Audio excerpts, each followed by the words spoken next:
ನಮಸ್ಕಾರ ಪ್ರಿಯ ವೀಕ್ಷಕರೇ, ನಮ್ಮ ಅಜ್ಜಿ ಅಮ್ಮಂದಿರ ಕಾಲದಿಂದಲೂ ಒಂದು ಸಂಪ್ರದಾಯ ನಡೆದುಕೊಂಡು ಬಂದಿದೆ. ಅದೇನೆಂದರೆ, ಮಗುವಿಗೆ ಸ್ನಾನ ಮಾಡಿಸಿದ ತಕ್ಷಣ ನಮ್ಮ ಮನೆಯಲ್ಲಿ ಲೋಬಾನವನ್ನು ಹಾಕುತ್ತಾರೆ. ಆ ಲೋಬಾನದ ವಾಸನೆ ಮನೆಯ ತುಂಬ ಹರಡುತ್ತದೆ. ಆದರೆ ಇಂದಿನ ಮಾಡರ್ನ್ ಜಗತ್ತಿನಲ್ಲಿ ಅನೇಕ ಪೋಷಕರು ಇದನ್ನು ಮೂಢನಂಬಿಕೆ ಎಂದು ತಿಳಿದುಕೊಂಡಿದ್ದಾರೆ. ಆದರೆ ಮಗುವಿಗೆ ಲೋಬಾನ ಹಾಕುವುದರ ಹಿಂದೆ ಅದೆಷ್ಟೋ ಅಚ್ಚರಿಯ ವೈಜ್ಞಾನಿಕ ಕಾರಣಗಳಿವೆ. ಬನ್ನಿ, ಇಂದಿನ ಈ ವಿಡಿಯೋದಲ್ಲಿ ನಾನು ನಿಮಗೆ ತಿಳಿಸಿಕೊಡುತ್ತೇನೆ. ಮತ್ತೊಮ್ಮೆ ಅನಾಮಧೇಯ ಯೂಟ್ಯೂಬ್ ಚಾನಲಿಗೆ ನಿಮ್ಮೆಲ್ಲರಿಗೂ ಸ್ವಾಗತ. ಮೊದಲಿಗೆ ಲೋಬಾನ ಪದದ ಅರ್ಥವೇನು ಎಂಬುದು ನೋಡೋಣ.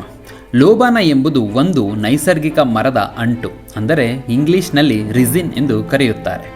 ಇದನ್ನು ಸಂಸ್ಕೃತದಲ್ಲಿ ಧೂಪ ಎನ್ನಲಾಗುತ್ತದೆ. ಮಾರುಕಟ್ಟೆಯಲ್ಲಿ ಸಿಗುವ ಕೆಮಿಕಲ್ ಅಗರಬತ್ತಿಗಳಿಗೂ ಮತ್ತು ನೈಸರ್ಗಿಕ ಲೋಬಾನಕ್ಕೂ ಬಹಳಷ್ಟು ವ್ಯತ್ಯಾಸವಿದೆ. ನಾವು ಬಳಸಬೇಕಾಗಿರುವುದು ಮರದಿಂದ ಸಿಗುವ ಶುದ್ಧ ಲೋಬಾನವನ್ನು ಮಾತ್ರ. ಇನ್ನು ಮಗುವಿಗೆ ಈ ಲೋಬಾನ ಹಾಕುವುದರಿಂದ 4 ಪ್ರಮುಖ ಪ್ರಯೋಜನಗಳಿವೆ. ಅದರಲ್ಲಿ ಮೊದಲನೆಯದು ತೇವಾಂಶ ನಿವಾರಣೆ, ಅಂದರೆ ರಿಮೂವಿಂಗ್ ಮಾಯಿಶ್ಚರ್. ಮಕ್ಕಳಿಗೆ ಸ್ನಾನ ಮಾಡಿಸಿದಾಗ ತಲೆಯಲ್ಲಿ ಅಥವಾ ಕಿವಿಯ ಹಿಂದೆ ಸ್ವಲ್ಪ ನೀರು ಉಳಿದುಕೊಂಡರೂ ಜಲದೋಷ ಅಥವಾ ಶೀತವಾಗುವ ಸಾಧ್ಯತೆ ಇರುತ್ತದೆ. ಲೋಬಾನದ ಬಿಸಿ ಗಾಳಿಯು ಮಗುವಿನ ತಲೆಯಲ್ಲಿರುವ ತೇವಾಂಶವನ್ನು ಬೇಗನೆ ಒಣಗಿಸಿ ಶೀತವಾಗದಂತೆ ತಡೆಯುತ್ತದೆ. ಇನ್ನು ಎರಡನೆಯದು ಕ್ರಿಮಿನಾಶಕ ಗುಣ, ಆಂಟಿ ಬ್ಯಾಕ್ಟೀರಿಯಲ್ ಪ್ರಾಪರ್ಟಿ. ಲೋಬಾನದ ಹೊಗೆಯಲ್ಲಿ ನೈಸರ್ಗಿಕ ಕ್ರಿಮಿನಾಶಕ ಗುಣಗಳಿರುತ್ತವೆ. ಇದು ಮಗುವಿನ ಸುತ್ತಮುತ್ತಲಿನ ಗಾಳಿಯಲ್ಲಿರುವ ಬ್ಯಾಕ್ಟೀರಿಯಾ ಮತ್ತು ವೈರಸ್ಗಳನ್ನು ನಾಶಪಡಿಸಲು ಸಹಾಯ ಮಾಡುತ್ತದೆ.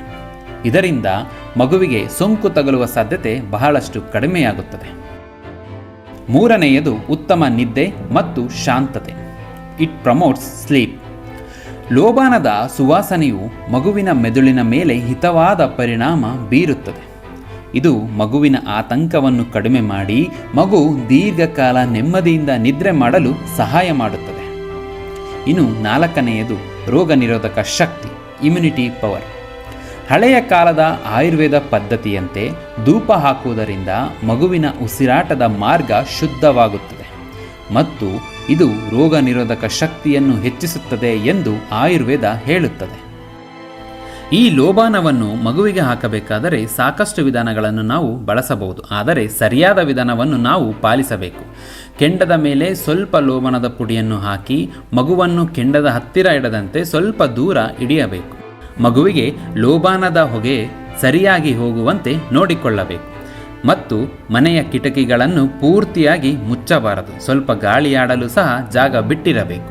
ಇನ್ನು ಮುನ್ನೆಚ್ಚರಿಕೆ ಕ್ರಮಗಳನ್ನು ನೋಡುವುದಾದರೆ, ಅತಿಯಾದ ಹೊಗೆಯನ್ನು ನಾವು ಹಾಕಬಾರದು. ಇದರಿಂದ ಮಗುವಿಗೆ ಉಸಿರಾಟದ ತೊಂದರೆ ಅಥವಾ ಅಸ್ತಮ ಇದ್ದರೆ ವೈದ್ಯರನ್ನು ಸಂಪರ್ಕಿಸಿ ನಂತರವೇ ಲೋಬಾನವನ್ನು ಉಪಯೋಗಿಸುವುದು ಉತ್ತಮ. ಇನ್ನು ಮಾರ್ಕೆಟ್ನಲ್ಲಿ ಸಿಗುವ ಸುಗಂಧ ದ್ರವ್ಯ ಬೆರೆಸಿದ ಕೆಮಿಕಲ್ ಲೋಬಾನಗಳನ್ನು ಬಳಸಬಾರದು. ಇದು ಮಗುವಿನ ಕಣ್ಣು ಮತ್ತು ಶ್ವಾಸಕೋಶಕ್ಕೆ ಹಾನಿ ಉಂಟು ಮಾಡುತ್ತದೆ. ನೋಡಿದ್ರಲ್ಲ ವೀಕ್ಷಕರೇ, ನಮ್ಮ ಹಿರಿಯರು ಮಾಡುತ್ತಿದ್ದ ಪ್ರತಿಯೊಂದು ಸಂಪ್ರದಾಯದ ಹಿಂದೆ ಆರೋಗ್ಯದ ಗುಟ್ಟಿರುವುದಂತೂ ಸತ್ಯ. ಲೋಬಾನ ಹಾಕುವುದರಿಂದ ಮಗು ಆರೋಗ್ಯವಾಗಿ ಇರುವುದು ಮಾತ್ರವಲ್ಲದೆ ಮನೆಯ ವಾತಾವರಣವು ಪವಿತ್ರವಾಗುತ್ತದೆ.